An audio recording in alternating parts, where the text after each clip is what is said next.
அரசு மற்றும் மக்கள் சந்திப்பு நிகழ்ச்சிக்காக நாளை கரூர் வரும் முதல்வர் விஜய் ரோட் ஷோ செல்ல திட்டமிட்டுள்ளதாக தகவல் வெளியாகியுள்ளது. கூடுதல் விவரங்களை செய்தியாளர் அருள்செல்வன் வழங்க கேட்கலாம். அருள்செல்வன், வணக்கம். முதலமைச்சரின் வருகையொட்டி என்ன மாதிரியான ஏற்பாடுகள் செய்யப்பட்டிருக்கின்றன? விவரங்களை பதிவு பண்ணலாம்.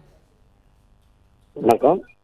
கரூர் மாவட்டத்தில் நாளை நடைபெறும் 2 நிகழ்ச்சிகளுக்காக தமிழக முதல்வர் விஜய் வருகை தர உள்ளார். அதற்கான முன்னேற்பாடுகள் தீவிரமாக இரவு பகலாக நடைபெற்று வருகிறது.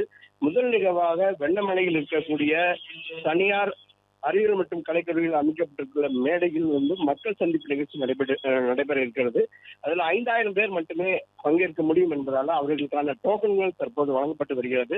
அந்த டோக்கன் வைத்திருக்கிறது மட்டுமே உள்ள அனுமதி என்று சொல்லப்பட்ட நிலையில அந்த நிகழ்வை முடித்துக் கொண்டு மாவட்ட ஆட்சியர் அலுவலகத்தில் நடைபெறும் நலத்திட்ட உதவிகள் வழங்கும் விழாவிற்கு செல்லக்கூடிய முதல்வர் விஜய் நகரின் முக்கிய சாலைகள் வழியாக ரோடு ஷோ செல்வதாக தற்போது தகவல் வெளியாகியுள்ளது.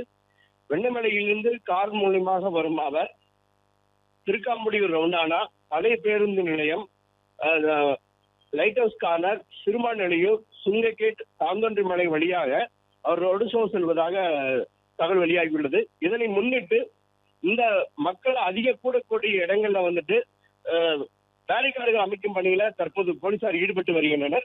மேலும் இந்த பாதுகாப்பு பணியில 6700 போலீசார் ஈடுபடுத்தப்பட்ட உள்ளதாகவும் மாநிலத்தின் பல்வேறு மாவட்டங்களிலிருந்து போலீசார் தற்போது வருகை தந்த வண்ணம் உள்ளனர்.